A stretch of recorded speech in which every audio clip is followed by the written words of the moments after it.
Hello दोस्तों, फिर से स्वागत है आपका स्टोरी विद सुषमा में। एक औरत को आखिर क्या चाहिए होता है। राजा हर्षवर्धन युद्ध में हार गए। हथकड़ियों में जीते हुए पड़ोसी राजा के सम्मुख पेश किए गए। पड़ोसी देश का राजा अपनी जीत से प्रसन्न था और उसने हर्षवर्धन के सम्मुख एक प्रस्ताव रखा। यदि तुम एक प्रश्न का जवाब हमें लाख दे दोगे तो हम तुम्हारा राज्य लौटा देंगे, अन्यथा उम्र कैद के लिए तैयार रहे। प्रश्न है, एक स्त्री को सचमुच क्या चाहिए होता है? इसके लिए तुम्हारे पास 1 महीने का समय है। हर्षवर्धन ने यह प्रस्ताव स्वीकार कर लिया।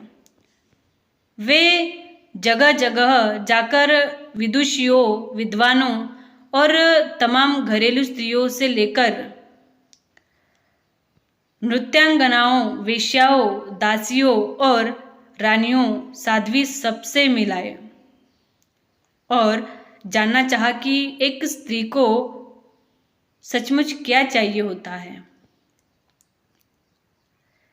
किसी ने सोना, किसी ने चांदी, किसी ने हीरे जवाहरात, किसी ने प्रेम प्यार, किसी ने बेटा, पति, पिता और परिवार, तो किसी ने राजपाट और सन्यास की बातें की। मगर हर्षवर्धन को संतोष न हुआ। महीना बीतने को आया और हर्षवर्धन को कोई संतोषजनक जवाब नहीं मिला।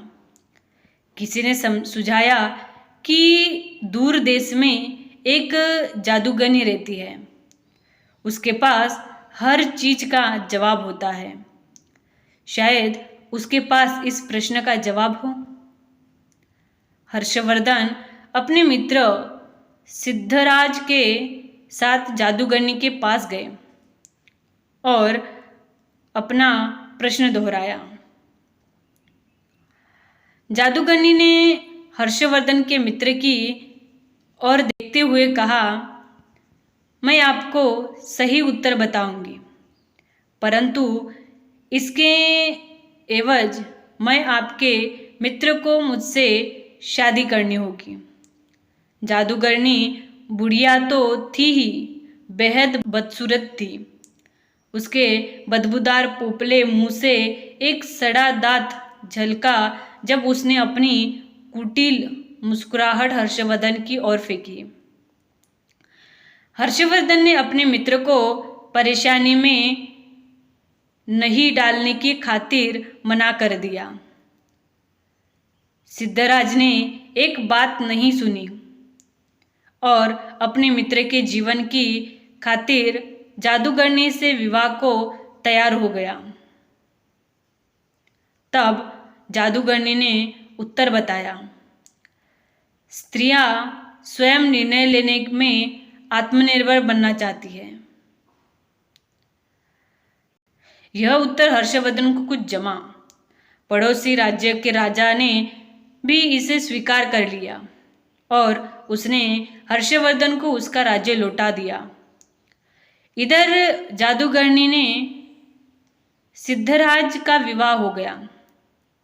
जादूगरनी ने मधुरात्रि को अपने पति से कहा, चूंकि तुम्हारा हृदय पवित्र है और अपने मित्र के लिए तुमने कुर्बानी दी है, अतः मैं 24 घंटों में 12 घंटे तो रूपसी के रूप में रहूंगी और बाकी के 12 घंटे अपने सही रूप में। बताओ तुम्हें क्या पसंद है? सिद्धराज ने कहा, प्रिय, यह निर्णय तुम्हें ही करना है। मैंने तुम्हें पत्नी के रूप में स्वीकार किया है और तुम्हारा हर रूप मुझे पसंद है। जादूगरनी यह सुनते ही रूपसी बन गई। उसने कहा, चूंकि तुमने निर्णय मुझ पर छोड़ दिया है तो मैं अब हमेशा इसी रूप में रहूंगी। दरअसल मेरा असली रूप ही यही है। बदसूरत बुढ़िया का रूप तो मैंने अपने आसपास से दुनिया के कुटिल लोगों को दूर करने के लिए धरा हुआ था। अर्थात सामाजिक व्यवस्था ने औरत को परतंत्र बना दिया है, पर मानसिक रूप से कोई भी महिला परतंत्र नहीं है। इसलिए जो लोग पत्नी को घर की मालकिन बना देते हैं वे अक्सर सुखी देखे जाते हैं। आप उसे मालकिन भले ही न बनाइए, पर उसकी जिंदगी के एक हिस्से को मुक्त कर दें। उसे उस हिस्से से जुड़े निर्णय स्वयं लेने दें।